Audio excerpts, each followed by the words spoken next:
الله اللهم صل على محمد. بسم الله الرحمن الرحيم.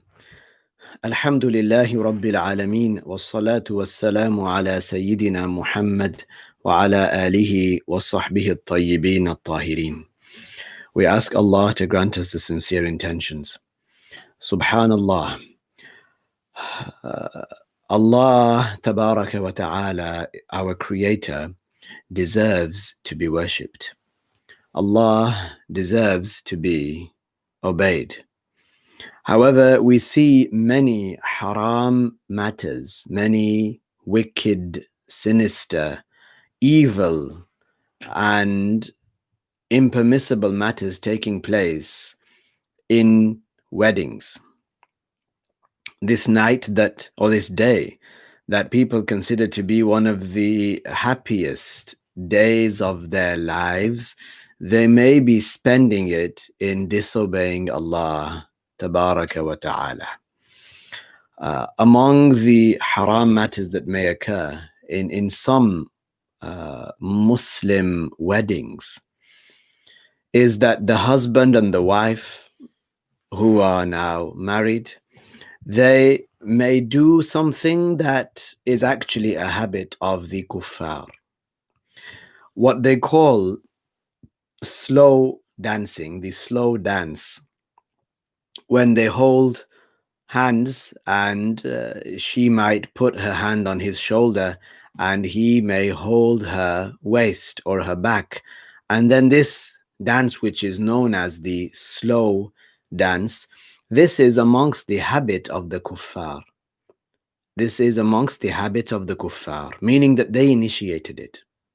And then it spread only among them at first. For this reason, it became a habit of the kuffar. So, for this reason, it is not permissible for a Muslim to do that. This is haram. This matter is specific to the non-Muslims. Also, in some Muslim weddings, now what people do, and this might be the people that are the brother or the sister of the bride, the brothers of the bride, the sisters of the bride, the brothers of the groom or the sisters of the groom. They do something haram in that they dance with bending with bending their hips, bending at the waist. The scholars, they say that at-tathanni and at-takassur, which is to bend at the waist, which is to move the hips. So for a woman to do that in front of someone who is marriageable to her, or for a man to do that also, bit-tathanni wa takassur, which literally means at-tathanni, like to bend, okay, like to move the hips in that way, and also to literally at-takassur, to literally break the hips, meaning to bend the hips. This is something that is haram. This is something that is haram, to bend back and then to the front, and then, for example, to put their backs on the ground, and this is haram. To do that, it is haram. So some people, they do this, and subhanallah, in the past, this didn't used to occur. But nowadays, even in front of the older generation, this sometimes occurs. And the older generation, for Allahu A'lam, why? They don't say anything. Subhanallah. Sharamni bi ad-dunya, if you will. Subhanallah. In many Muslim weddings nowadays, there is mixing of men and women in a way that there would be skin contact, and that is haram. Marriageable men with marriageable women and skin contact and holding hands and so on. This is haram. However, mixing on its own, mixing, which means for there to be a hall and for there to be a table where two families sit, males and females, this is not haram. just for them to sit at that table. This is not haram to have what is known as a mixed wedding, meaning for men and women to be in one place together. So there isn't a men's side and there isn't a women's side.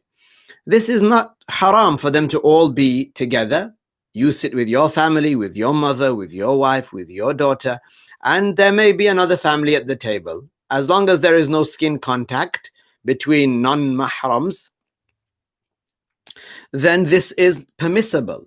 Just like when you go to the supermarket and there are women there or there are men there that are not your relatives, like that is permissible. So however, there is mixing sometimes of the sort where there is skin contact.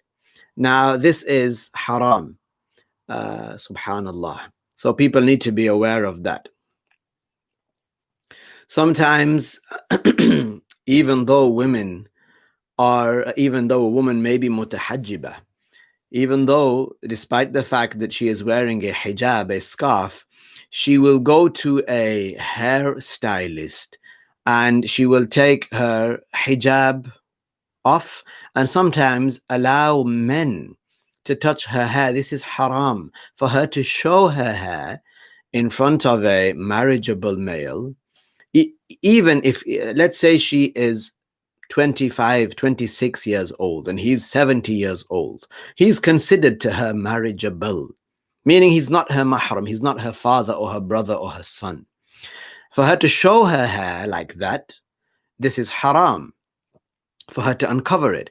And for him then to apply things to her hair, for him to, without a barrier, for him to touch her hair, this is also haram. So sometimes people, they get really excited and it's like the religious rules, they throw them out of the window. وَالْعِيَاذُ بِاللَّهِ ta'ala. This is part of her awrah.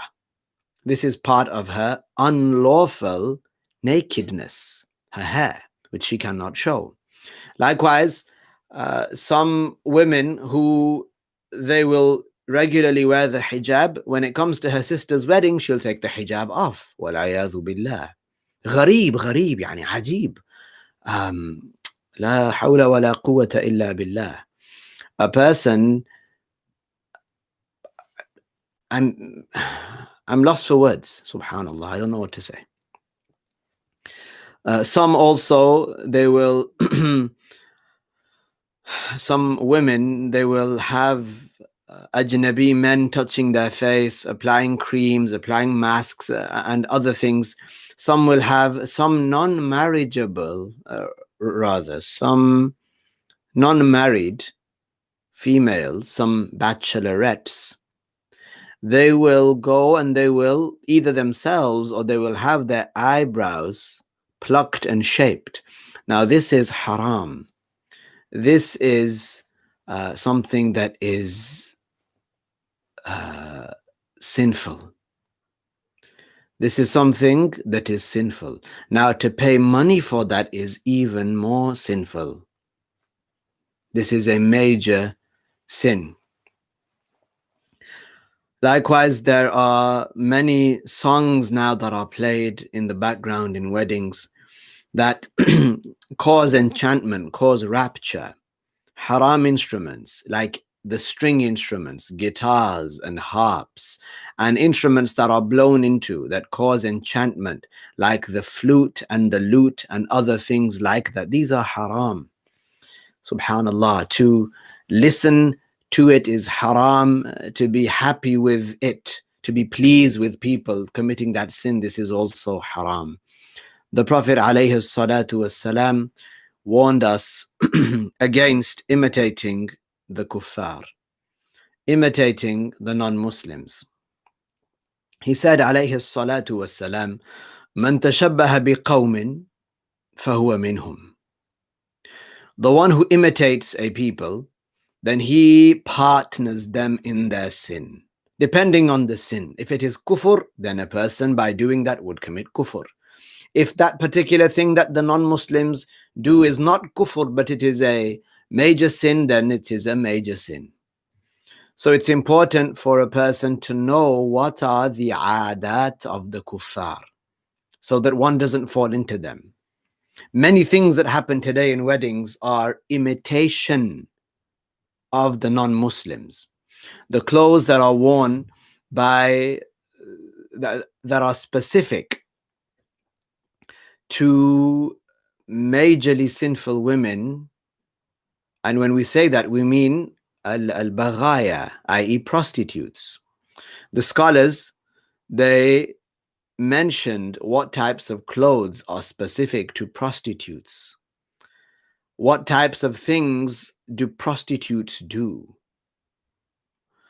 And so this is the habit of sinful women. So it's not permissible for a Muslim woman to do that, to wear those types of clothes. Likewise, men. Likewise, men sometimes, they make their hair or their clothes like the hair and the clothes of the major sinners. Like for a man to have a ponytail, this is a major sin. Like for a man to have 2 ponytails, this is a major sin also. This is imitation of women.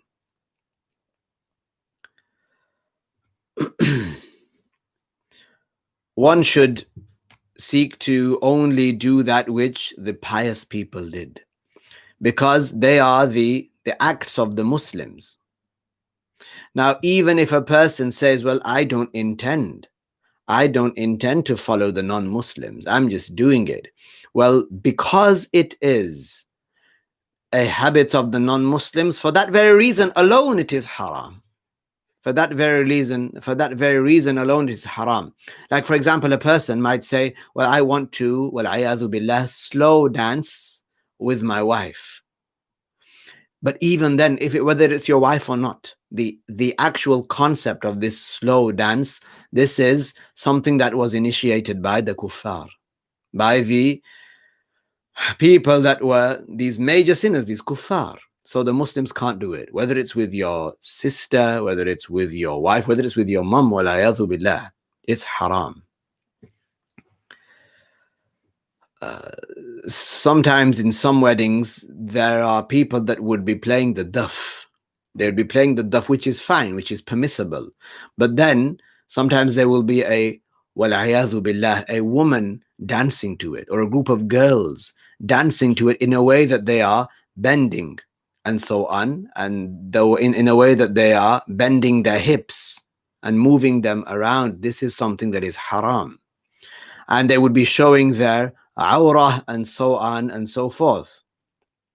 So the one that is playing the duf, he needs to be aware, he needs to fear Allah, that he would be encouraging them women to do that. Now, it is better for men and women to be separate, but if they are together, like we mentioned, this is not something that is haram. Like we mentioned, sitting separately, sitting with one's family at a table, and there's another family at the table. Now, also, it's important that the husband in private, he praises his wife. He tells her that she looks nice, that her eyes look nice, or that she looks nice, and so on. Not someone on the mic, not an ajnabi person on the mic. What are these aadat? An ajnabi person on the mic introduces the wife and the husband, and he says, look how lovely the wife looks. These are the habits of the Muslims. This is what the Muslims do. La, subhanallah al-azim. So there are very few people who put a stop to these haram matters in weddings. So, and there must be amongst the Muslims people who say that haram is haram.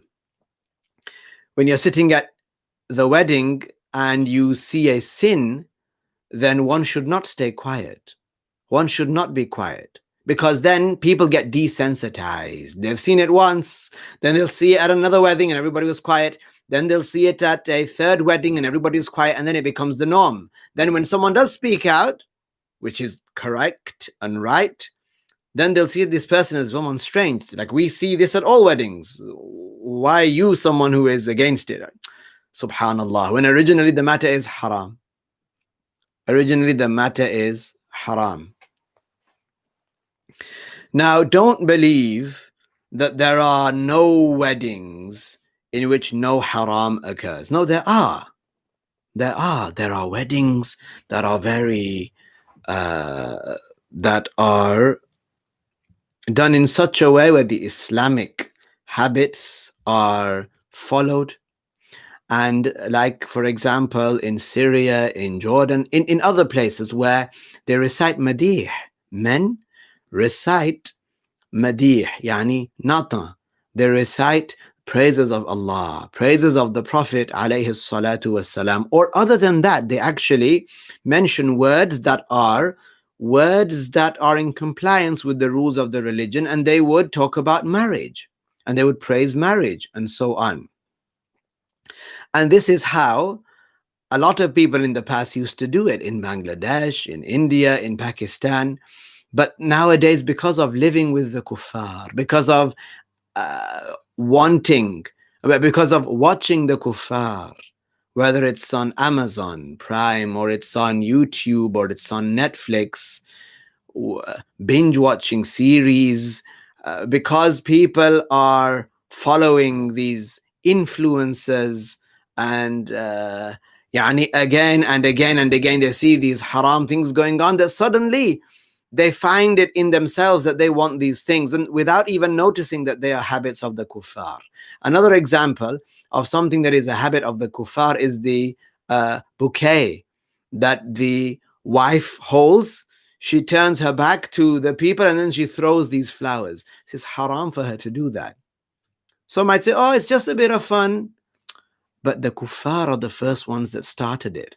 And in our religion, this comes under the hadith of the Prophet alayhi salatu wasalam, man tashabbaha biqawmin fahuwa minhum.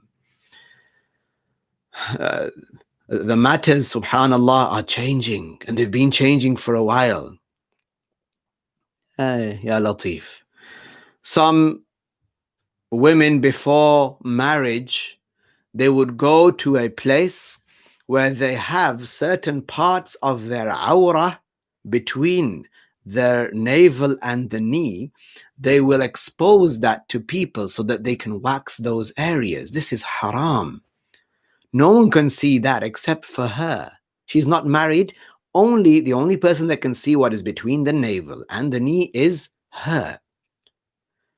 So some people, subhanallah al-azim, ajib, some people who are apparently religious, you would see them in places like this and people would tell others, the word would spread.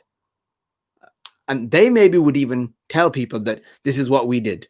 Or women would say, when I got my daughter married, I took her to that place and they waxed all those areas. Yeah, but no one's allowed to see that except her. Ajnabi men and ajnabi women. A'udhu billah. Where is the sharaf in that? Where is the sharam? Where is the haya?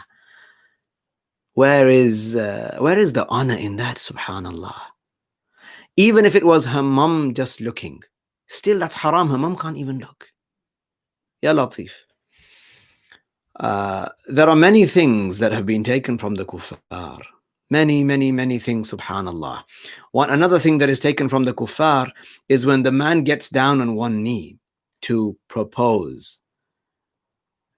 Do you think the pious Muslims of the past did that? No, they didn't. Where does it come from? Where does it come from? It's come from the American movies. It's come from Hollywood. It's come from getting down on one knee to give a ring. Okay, this is a habit of the non-Muslims. The Muslims didn't do that. Where is it in the Sunnah? Which hadith book is it in? Where it says, for example, that it is recommended to get down on one knee to propose. La, what is that? What is that? Wal-'iyadhu billah. So to do that is actually imitating the kuffar. And this is haram. It's a habit of the non-Muslims. But people will be like, wait a minute, oh yeah, of course. A lot of people, because they've not heard it otherwise, a lot of people, they will say, well, that's normal, isn't it? Getting down on one knee to propose and oh, where did he propose? Where did he get down on one knee? People, because we are surrounded by the habits of the non-Muslims, people forget that these are not our habits. So the Muslim that does that, the Muslim man, the Muslim youngster that does that to a female, He probably thinks that he's doing something great, that he's doing something really good. He's getting down on one knee, he got a ring, but this is not amongst the habits of the Muslim. This is haram. This is not blessed. This thing that you might think that it's so nice and he's in love and there are flowers everywhere and love hearts and he's getting on the floor on one knee, putting his knee down and giving her the ring, and there's no barakah in that. This is khubuth. Khubuth. This is something that is very bad. There's no barakat in that. It's actually haram. He's committing a sin by doing that. What does he need to do? He needs to go to her father. He needs to go to her father and speak to him and say, I want to marry your daughter. This is the way that it should be done. Not, let me get down on one knee. Let me lay down. Let me get down on one knee and, dirty my trousers, rip my trousers, but, at least she'll say yes. Oh, she said yes. It's not, Ya Latif. You go to her father. He's the one that says yes. And when you go to the father, don't get down on one knee also. Ask the father, can I marry your daughter? Go in an honorable way.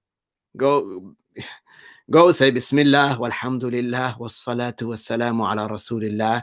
I am honored to be here. And the reason I am here is because I would like to marry your daughter. And I hope that you accept. And then he would say yes or no, or okay, I'd like to spend time with you. It goes from there. But getting on one knee, this